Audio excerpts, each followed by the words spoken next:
Patterson, lifelong cross-cultural worker and trainer, and I'd like to welcome you today to this interview with Katie Chen. Thank you for joining us. This is the next in a series of interviews we've filmed, which you can find on FieldPartner.org, our YouTube channel, and now as a podcast on all major platforms. Do like and subscribe to any of these channels and to our Facebook page to stay up to date with all our latest resources. FieldPartner is an online community and resource for Christian cross-cultural workers at any stage of their journey. Okay, let's jump into the interview. Okay, just to clarify to everyone, I've conducted these interviews from all over the place, but now I'm back in Taiwan, and Katie is also here, just a few miles to the north. And you'll see that the weather is not great. We're sniveling a bit. So anyway, I just met Katie for the first time a few weeks ago, and I was really struck by her story, so I wanted to share it. And I'm really looking forward to hearing more. Katie, it strikes me that you're quite an unusual person to find around here. I mean, you're English, you're blonde, you speak and read Chinese fluently, you're a missionary but married to a local Taiwanese guy, and a busy mother of 3, and now you're a local pastor as well. I look forward to hearing how all those pieces came together. So why don't we start at the beginning? Where did you grow up, and how did you come to faith, and what were your dreams growing up? So I grew up in a place called Whitwell, which is near a town called Worksop, which I'm sure no one's ever heard of. It's near, in the UK, near Sheffield. So it's a place kind of it's on the borders between Yorkshire, Nottinghamshire, and Derbyshire. Okay. Closest to Sheffield as a city. So that's where I grew up. And my parents weren't from there. My mum was from York, and my dad was from the Lake District, from Cumbria, just above the Lake District. And so they met at university. They were both first generation Christians, really like passionate for Jesus. And so after they got married, they felt God called them to the Midlands, and they moved there, got stuck into a local church, and then planted a church into this mining village called Whitwell. So I grew up in a church plan. There was lots of like miracles, people getting saved really like supernaturally and all sorts of things. So, I mean, I knew up knowing God from a very young age, especially like the father heart of God. I really, I knew that from very young, because I think my parents being first generation Christians, like the father heart of God was really on them. Right. So yeah, and so I like asked Jesus into my life when I was 2.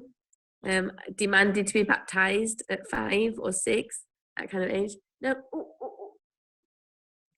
and demanded to be baptized like 5 or 6 years old. And then, and at the time my pastor, everyone said no because they thought I was too young, but I kept insisting. And then in the end, my parents just really felt that it was from God, so they took me to see the pastor again, and the pastor basically said, we don't call him a pastor, actually. We call him like one of the elders, because the church I grew up in just had like a community of elders leading the church. Right. So yeah, and so the elder was basically like, if that's what you feel like you feel you should be baptized, then you have to explain to the whole church why you want to be baptized. So I did, and then I was baptized in a swimming pool. Right. Okay. But then like when I got older, like we grew up in a very messed up place.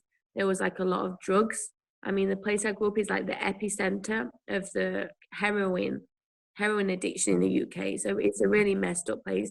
After the mines closed down, people were very like kind of lost and didn't know really what to do with their lives.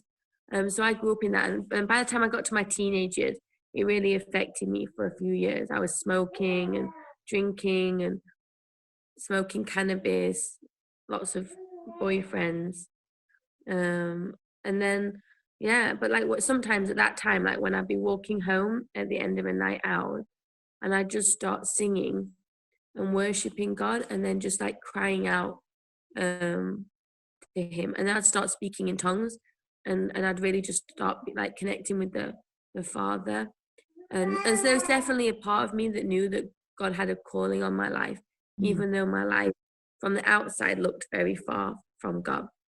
And then when I was 16, I was on holiday with my family, and God spoke to me really clearly on a beach, like a Cumbrian beach, a Newcastle, a Northumberland beach. When no one else was there, and he called me to follow him, and I said yes, and I just had this like real transformation moment. And after that, I just decided I wanted to follow Jesus. Wonderful. Okay, so how did the nations come into the picture, and when did you first come to Asia? Like when I was little, I've always had a heart for the nations. I mean, our family, there was like 4 of us, and so we didn't have a chance to go abroad because it was very expensive to travel. But I just, like, my heart always thought, as soon as I'm old enough, I'm going abroad. As soon as I'm old enough, I'm going to live abroad. As soon as I'm old enough, I want to go and explore the world. Like, I just had this real heart for nations and for different cultures. When I was 16, I decided I was going to take a gap year. And I kind of said to God, like, God, I want to use this gap year to know you, like to really get to know you. And if you want to, then tell me what you want me to do. Otherwise, I'm going to go backpacking around Europe. And so one day, like, I never really heard from God. And then one day, like, before that, I couldn't really hear, hear a voice. I only like would sense his presence sometimes. But one day I was walking home from the co-op, and a voice said to me really clearly, call the pastor's wife from my church, like from our main church. So I got home, and actually I didn't want to call her because I had some really bad experiences at the youth group in our main church, because the youth group was all like all the kids of the people in the church. And so a lot of them, they didn't really have a heart for Jesus, and they weren't on fire. And when I'd given my life to Jesus at 16, I was like, we need to go out. We need to tell people about Jesus. We need to do mission. And everyone else was like, yeah, Katie, you do that if you want to do it, but we don't want to do that. And so at the time, the pastor's wife had kind of like been supporting her daughter, and kind of made me feel really sad at the time. So I can't remember the detail, but I remember just like not wanting really to speak to that person, but God told me to call her. So I called her and asked her what was going on the mission that Friday night. And she said to me, this missionary from Brazil is coming, and he's going to be sharing about his work with street kids. Well, I just finished reading this guy's book. Oh, wow. I'd just finished reading it like the week before, and I've been praying about this gap year. And when I'd read that book, I was like, God, if I could go to Brazil and like serve these street girls, that would be amazing. That's what I feel like I'm called to. And I was so excited. And then, so when I got this like call, the pastor's wife, and this guy was actually coming to our church, I was so excited. And I was like, this is it. This is what God's prepared. I'm going to Brazil. I'm going to work with street kids. It's going to be amazing.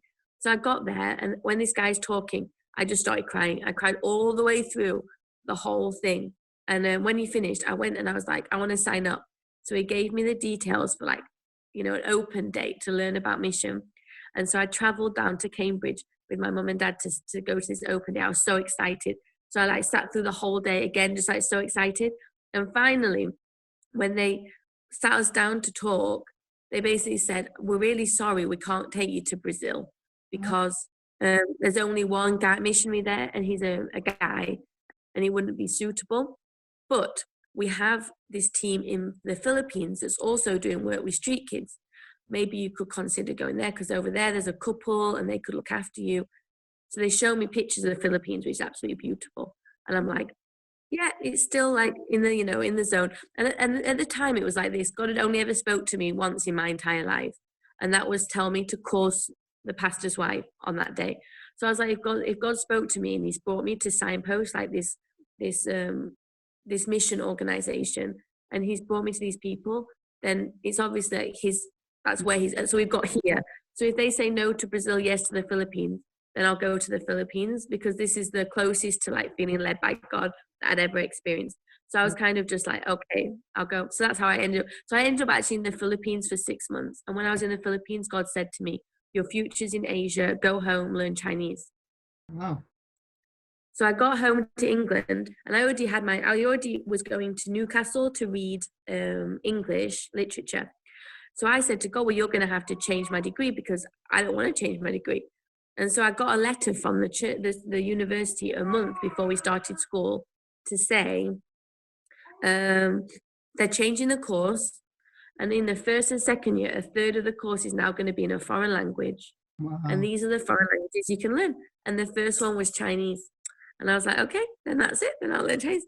So, and that's all when I went to university the month before I started, God told me the summer before I started, God told me not to take out a student loan. He said he didn't want me to have any debt and that he wanted me to trust him. So I didn't. So when I went to uni, I didn't take any student loan, even though my parents couldn't give me enough. And my dad was like fuming. And I was kind of like, well, God, if you don't provide, I can go back to the Philippines. Because actually, I never wanted to leave the Philippines. Like, kind of, God told me I had to go back to England, but I didn't want to leave. So I was like, oh, if God doesn't provide, then I don't have to do university and I can go back to the Philippines. That was my thinking.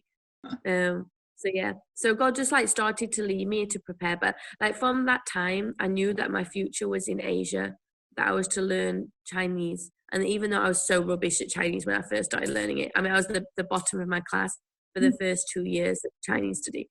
So, and I kept going to the teacher like, should I just give up? Because I was really used, like in my other subjects, I was often the best in the class. But in Chinese, I was absolutely rubbish.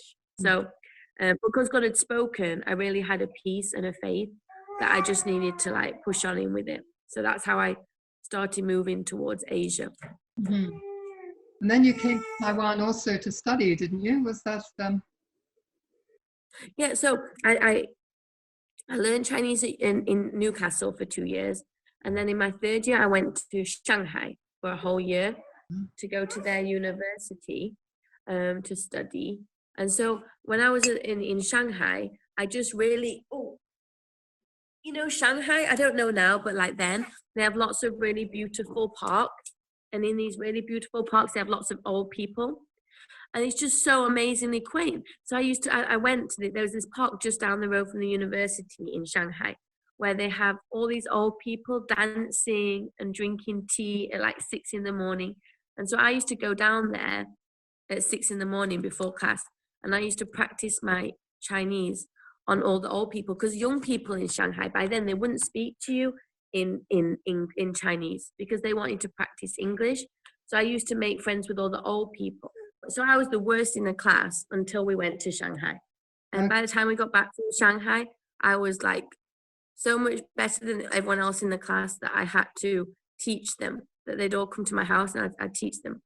And I graduated with a first class honors because of my Chinese, because my Chinese level was so high. So God's so good. Like he just blessed me. I remember Chris Patterson, the last whatever he is of Hong Kong, he was the one who was giving the award. And so he was just like, he talked to me for so long. My mom said it was embarrassing because he was asking me all about like how I was learning Chinese and stuff. So it was a real honor because it was such a thing of faith to take Chinese up, and I was so bad it looked like it was going to ruin my degree. But in the end, like it actually, like that's how I ended up getting like being the top of my class. Mm-hmm. And so after that, it was Taiwan. How did you get here? So when I was in England, God spoke to me about, I was in England, and in the final year of university, I was really like, God, for me, like my worst fear in my life would be like kind of wasting my life doing something that wasn't what God had created me to do. Mm-hmm. So, and my image of like the most awful life ever would be like staying in England, buying a house, having a mortgage, and then working really hard to pay off the mortgage. I mean, that's actually, that would be my idea of like hell, like for me. And so I remember just battling with that fear about like what God's called me to, and like what, like what's it all about, and like, am I gonna be brave enough? And there was like a lot of fear. There was a lot of fear in my heart, and I remember just being like, I want to be more scared that I waste my life and don't honor God, like glorify God in what I do, then I'm scared about like failing, or like some like having no money, or I don't want to be so scared of like failing in like God's calling for mission, that I kind of choose the safe way. So it was kind of a year of like me pushing myself to be like, no, like, so I really did push myself. I just made myself, like, I ignored all the fear and just made myself kind of keep like saying yes to God. And so, you know, I tried different things. I considered being a lawyer, and I really wanted to be a lawyer and to work in human rights and that kind of thing. And I just felt God say no to that. And then in the end, like someone said there's like this, there's this, what's it called, scholarship to do a master's in Taiwan. And I just really felt God wanted me to apply. So I applied just like, because obviously it wasn't a decision, like I might not get in or something. So I applied, and then I heard from them. Just originally I thought I'd not got in, and then just a couple of weeks before graduation, they called me to say I got a place, but I need to make a decision that day. And I said I can't make a decision that day because I need to talk to my parents and church people and stuff. So I said I need a week. They said they'd give me 3 days. So I basically then spent the next 3 days going, like, talking to my parents or my close friends, talking to the elders in our church, and just hearing from them all about what they thought. And basically everyone was basically support. Everyone was like, hey, you've obviously got a calling to mission. You've obviously got a calling to Asia. And even though our church in England didn't have a church in Taiwan, they were willing to send me and to sort of spiritually, like to support me and oversee until I got to wherever God was sending me to in Taiwan. So so that's so. And what was really interesting was when I told my dad said, oh, well, actually I knew 6 months ago that you were going to go to Taiwan, because when he'd been praying, God had spoken to him really clearly and said, Katie, we'll go to Taiwan, you need to prepare your heart. So he told my mum, and they'd been praying about it for 6 months. And so it was really good because then they were kind of prepared for what happened. And I guess the fact that I'm still here, like for my dad, he kind of knew that my calling was here. So he's never expected me to go back to the UK. Okay, so did you have any preparation, or did you just come? Did you go to do any cross-cultural training or anything like that? No, I came. You know, the way God led me, I think, was very different to a lot of missionaries. I think partly because of my gifting, I'm very much like pioneer. I tend to head away from Christians and into the kind of where there is no one, and that's kind of where I thrive. Like I thrive, like seeing God create something out of nothing. That's where I get really excited. Right. So I think that's just like my gifting. And the way God trained me, I think, like when he called me to Taiwan, he said he was calling me to Taiwan. He wanted me to learn how to do church with Asian people. And so, you know, the way he trained me was like bringing me to Taiwan to be a student. And so as a student, you're kind of in a more simple setting because everything's very, like, you just focus on learning. You're quite humble because you don't know anything. So it almost was like going back to being a kid and having to relearn. Like I just laid down a lot of my English culture, my English ways of thinking. Because in the Taiwan school, a lot of the ways they're teaching you is very different to England. And I'm like, no, that's not it. That's not the truth. The truth is but like, and then you realize, oh, actually, a lot of the things they teach in school are not like, that's not actually a fact. It's a lot of it's an opinion or it's perspective. And so I think for me, that was like part of God's training, like to lay down a lot of my British culture. And I guess there's like a lot of pride and a lot of like superiority as in a British culture sometimes. And I think being in Taiwan, which is quite a humble culture, and I think God changed me a lot and like took a lot of my pride. And I had to, like, when I was writing essays, because I had to write all my essays in Chinese.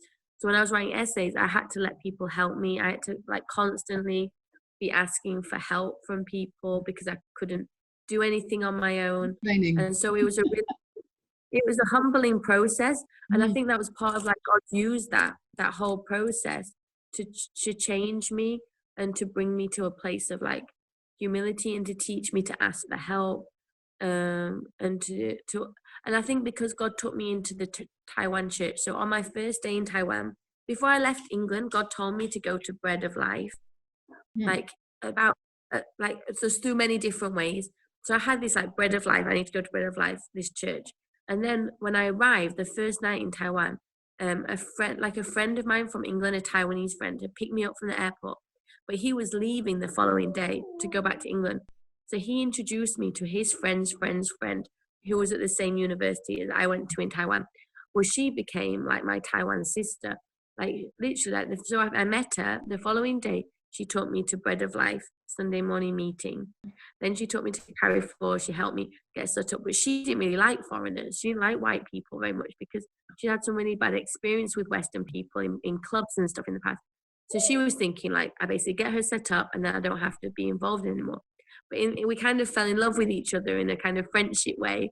And we just became really amazing friends. And then God had spoke to this girl, Bella, before I came and said to Bella, like, are you willing to host my, in Chinese, she said, 你愿不愿意接待我的仆人? Are you willing to host my servant? And so she was thinking, what? So she thought about it for a long time because she's a little bit of a loner. And then she said to God, okay, I'll do it. So when she met me on the first week, we went to Taipei, and on the way on the MRT, God said to her, this is my servant. Well, it's a funny word, isn't it, to you? So when he said it to her, she knew that I was the one God had called her to. So she basically, at the time, God spoke to her about laying down her life to look after me and to host me. Wow. Yeah. So she was like a really amazing friend. Like, so she was more like it wasn't just a friend, she was like a real sister and spiritual sister. So we prayed together, and like the first month we met, we started seeing people get saved in the university, and we started like a prayer, like a Bible study. And then within a year we started a small group, and then the small group became 3 small groups. We used to pray by the river, by Danshui River every morning, praying for revival. Like we used to meet every morning at 7 with another girl, Vanessa, and the 3 of us would be praying for revival. And then God just started to move, and people were getting saved, and it was really exciting. So she was like the first one that God kind of gave me, like as like, I guess she was like the one who hosted me. If she not hosted me, I don't think I'd be here now.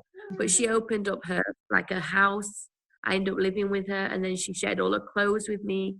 She used to take me home at holidays to spend the holidays with her family. Like her family's she's a 4th generation Christian. Her family are all in the Presbyterian church in Taiwan, and her dad's a pastor.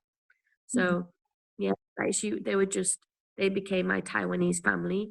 And so like in their family, I also learned to be a Taiwanese daughter, because they would treat me like one of the family and expect me to behave like one of the family. So they trained me. They even taught me some Taiwanese, though my Taiwanese is very bad, because they live in Tainan, so they speak more Taiwanese than Chinese. So like, it feels like for me, God, the training ground God gave me was just community, like the community. Yeah, and like He just gave me relationships, and I learned from those people, and then gradually grew into and then like Vanessa, who was my first small group, like she was my second small group leader, but she was just really impactful because like how much faith she had, and how she led, and how she ministered to people. And so I just felt like I was learning from all these Taiwanese people. Like in our church, the church was very like in revival when I came, like lots of young people getting saved and so passionate for Jesus. And so the truth is, I was learning from them, like how to follow Jesus. It was humbling, because I was thinking, I'm a missionary, I'm going to change the world. And then that was not happening at all. Instead, I was like having to learn from all these people. But it was but that process was really important. I think that's how I grew into what God had for me in Taiwan. So then, when did you realize it was not for short term, that it was for long term? And was your husband was he part of that realization, or did it come independently? I mean, it was because it was after I knew that I was called to Asia, to Taiwan more long term, that I would consider dating like or going out with someone who was from here. So I finished when I was finishing my masters. Um, so I said we used to pray by the river. God spoke to us about planting a prayer house in the university.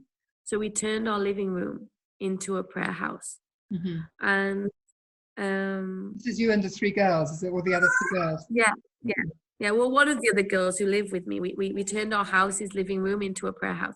Right. And then all these people who got saved just left. Like some graduated, some had fought and like they'd gone away, and so there was no one there. And then I was doing my masters, and he was like, "Why are we still here? Should we just give up on all this?" So I was in Myanmar doing my field study, and then Bella calls me to say like she can't cope, like there's no one using the prayer house, like why are we still in Danshui? She goes to work in Taipei every day, she's not cope, like she's like, why are we doing this? And so I was like, okay, we need to fast and pray and ask God why he wants us to do this. So she was fasting in Danshui and I was fasting in Myanmar, and I was praying in the room of the hotel in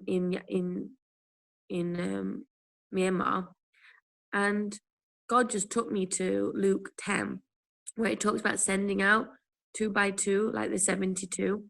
And he said, like in the next generation, like in this generation, he's going to start sending out the young people of Taiwan into mission. He's going to send them out 2 by 2. They'll be fearless, and they'll just go just like these 72 went. They'll just like go like with nothing except their faith in God, and they're just going to take the gospel to the nations, and they're going to see like they're going to go all over, especially in Asia. And so this is what I saw like God might do. And he said like the prayer house is preparing for this. So I was like, okay. So at the time in my, at least in the church I was in Taiwan, I mean, I never ever heard them talk about mission. It's not like in the UK where we talk about the mission a lot. I mean, they never talked about mission.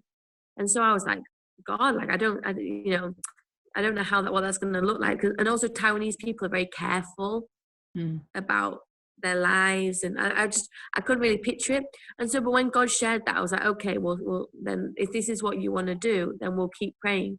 But I didn't think that was my calling at the time. Like I thought I was just, because I was asking God, so we were serving him. It wasn't like about my calling or something. It was just that we were serving God. So I said to Bella, we can't close the prayer house because we need to pray for this.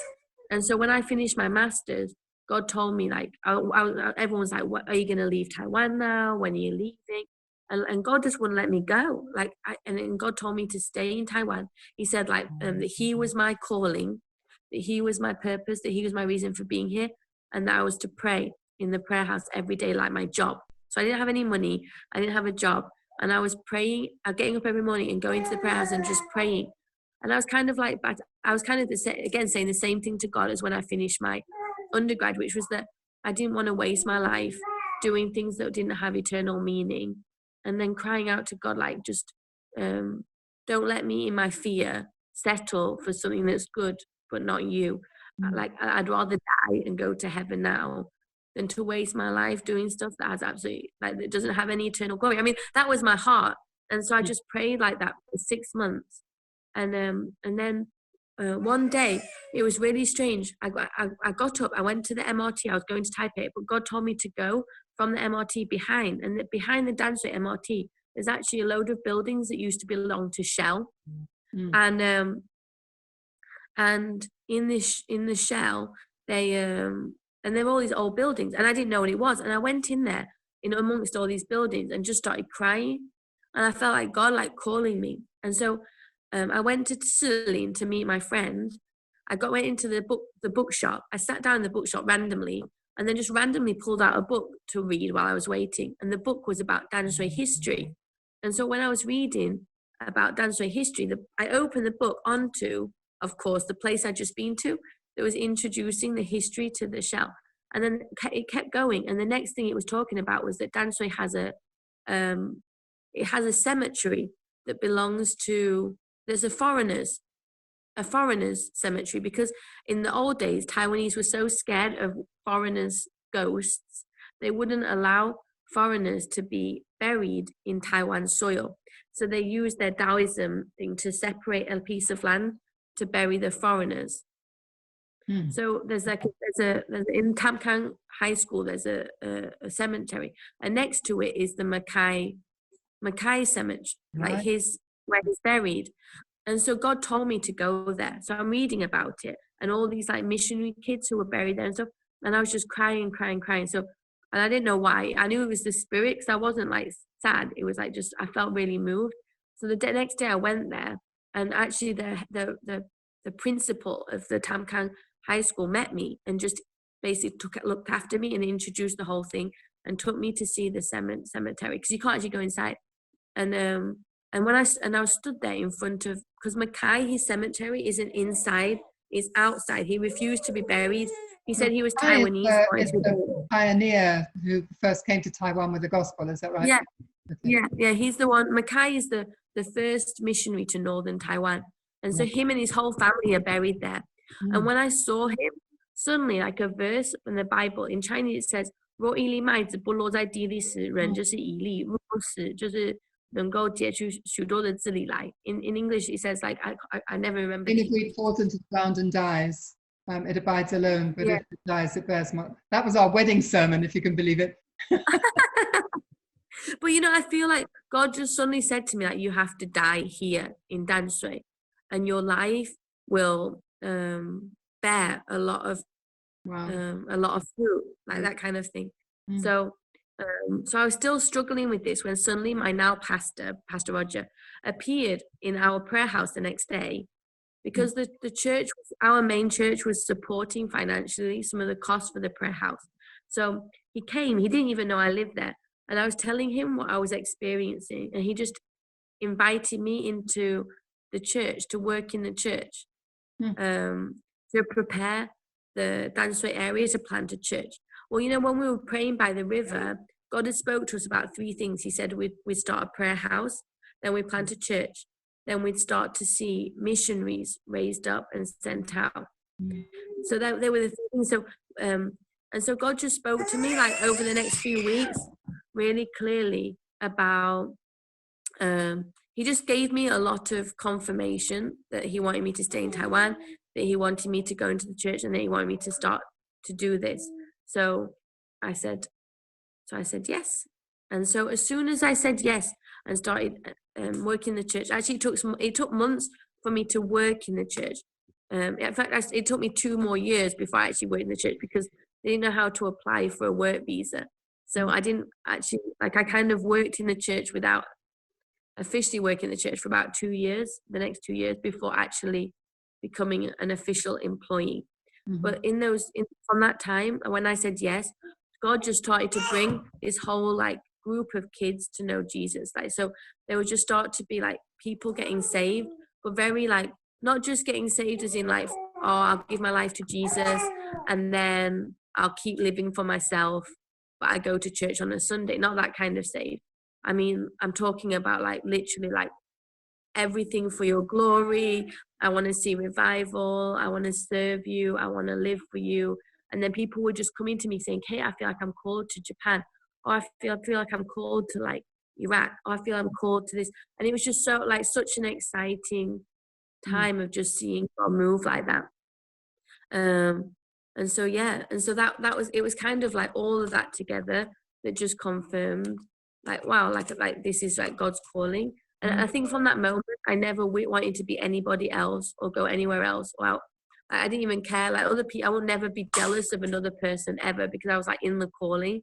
And so there's just something about knowing that you're in the right place doing what God's created you to do, which you don't compare. You're not thinking like, oh, why they got more money or why they're more blessed, or you're just there's just a deep joy to living in the things God's called you to. And that's how I felt in that season. And so and then I met my husband Ewen. Like I met him, we were leading a missionary team.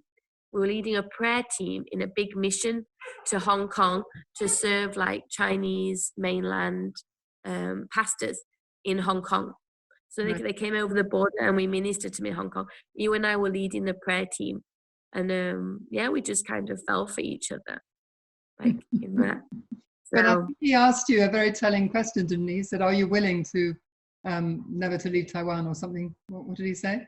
well, I mean, when we started dating, like when we started, we wrote to each other and we talked online, got to know each other as friends. And then when we were getting ready to actually start going out, he kept like I remember him taking me out on his motorbike, and he kept turning around and saying to me, "Are you sure like you can stay in Taiwan?" Because his mom like is on her own and he is the only son, so he has kind of a responsibility, I think. So he kept saying like, "Are you sure?"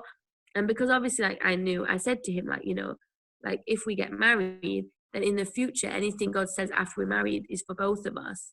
But like for now, like God said, like I'm called here, and if God calls us somewhere else in the future, you have to be willing to go. And actually, I remember saying to Ewan, one of the things I remember saying to him when we were dating was basically, if you allow anyone in your life to have any impact on whether or not you follow Jesus, I can't marry you. I said, if your mum has even 5% influence on whether or not, like on your decisions about your life, I can't marry you, because I said I've paid a huge price in my life to allow God to have 100% sovereignty over everything that I do, and I'm not willing to not follow Jesus 100%. So unless you're willing to follow Jesus 100%, I can't marry you. And he said he was willing. So the other thing was he asked me if I would consider moving to Taipei. And I remember like, so we were dating. I was in love with the guy. I was very like all very sound, very like girlish. But I remember him saying to me, would you consider moving to Taipei? And I said, 除非上帝跟我说我一辈子不会离开淡水。真的？ I said, yeah, I said unless God says very clearly, I'll never leave Danshui all my life. Wow. I'll never leave. Wow. Because I knew. Yeah. And so Ewan knew. So there was things in our relationship where there was like flexibility, but things to do with the calling, I mean, there isn't any flexibility, because that's just what you're called to. And I would rather be single. For me, like I would have rather been single and follow Jesus than to be with someone and compromise. Like for me, that was never an option. Like, so, but praise God, I was bold. And then God just gave me this awesome husband who is willing to follow Jesus 100% with me. That's wonderful. And I have 3 kids, and now you're a local pastor. We're going to have to be a little bit quicker, but tell me how you came to be actually made pastor then of this new church plant. Hi, little man. So I said, like, all these young people started getting saved, and there were so many of them in the end. There was like, it was going 40 and then 50, and we just couldn't, and we were traveling all the way from Danshui to like the main church. So in the end, we the church, like my pastors came to me and they were like, when are you going to plant the church? Well, at that time I was still single, and I was just like, I don't want to plant a church on my own. I don't want to do that. So I prayed to God, and I was just like, God, like, if you want me to plant a church in Taiwan, you need to give me a husband. I said I'm willing to do it on my own, but I don't really want to. So in 2012, at the end of the year, I was still single. And God said to me, next year is going to be a year of preparation, because you're going to prepare to get married and you're going to prepare to plant a church. And then he said, in 2013, you're going to get married and you're going to plant a church. By the time I was single, I was like completely single. So God said I was to declare to everyone that 2012 was a year of preparation, but the 2013, I wasn't to tell anyone. It was a secret. So I had to tell everyone. So everyone was like, what's God going to do next year? Like in Chinese, they often say like, Ming Ming Nian. Like, what do you feel God's speaking over next year?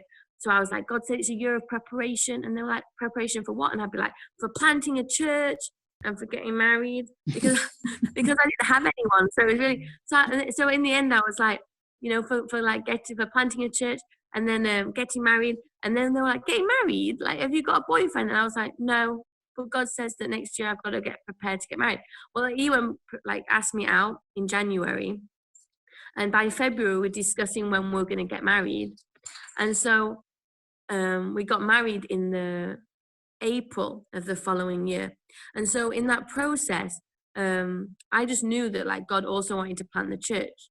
So I started just declaring, saying like next year we're going to plant a church, but we had no people to plant a church.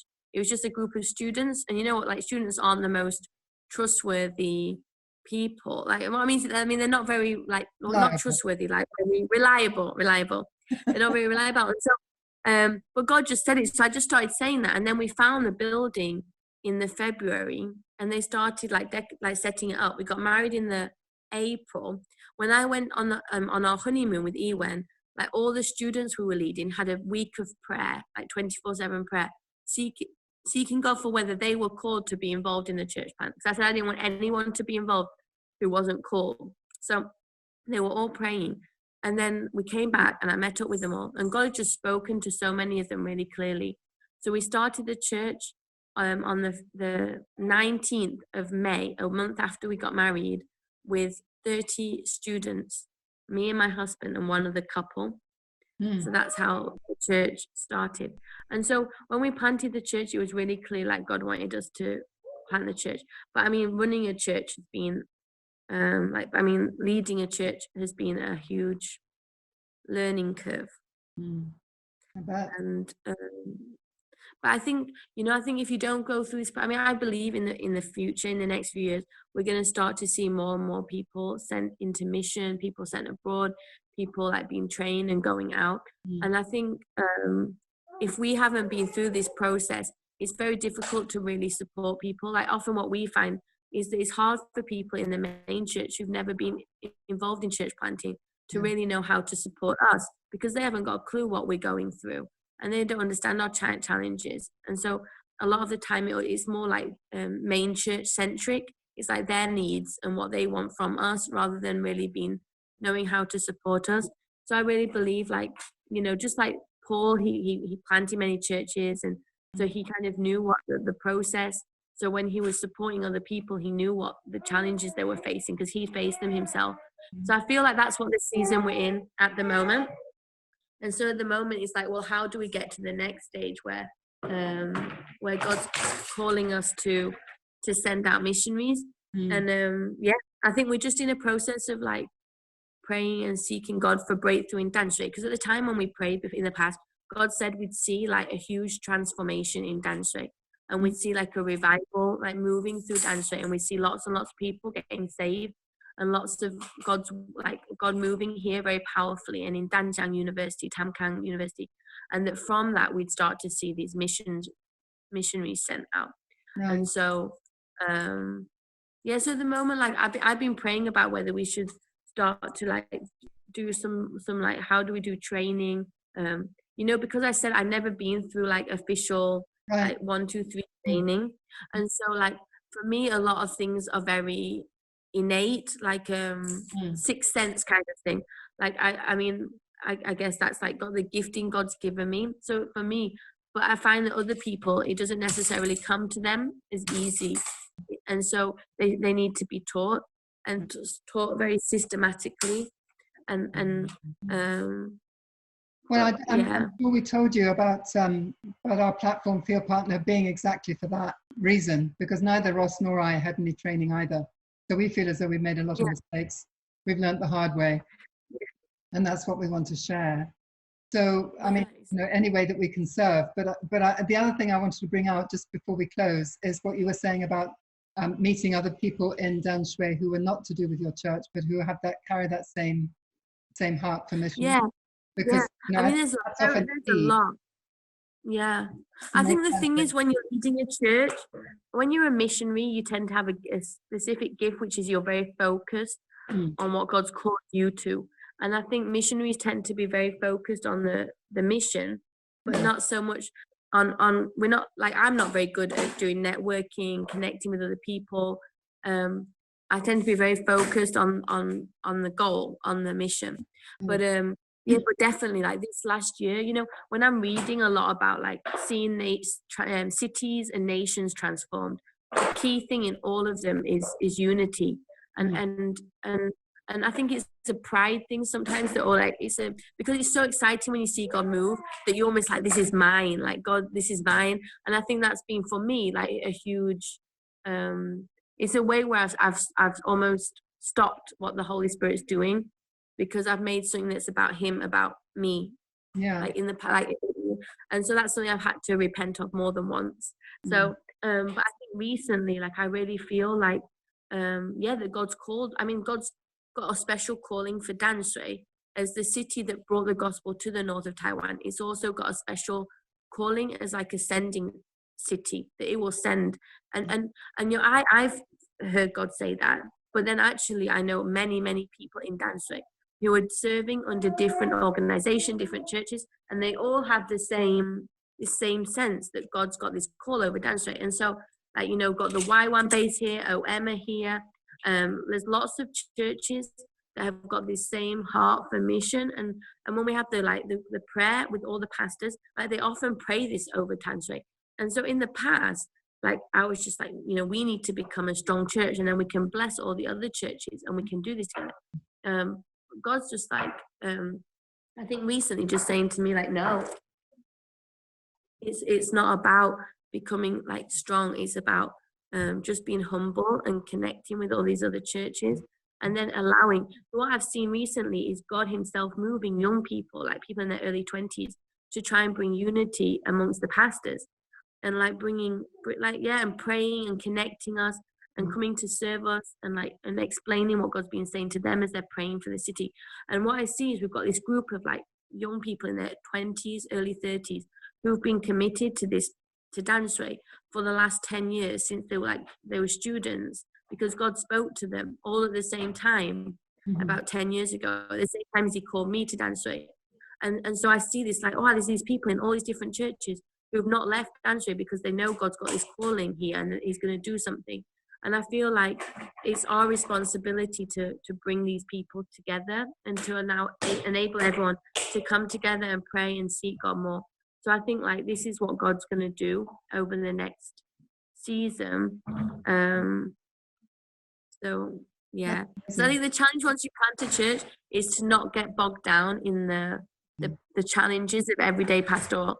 And it's how you love on the people God gives you, whether or not they're anything like the people you need to do the thing God's called you to.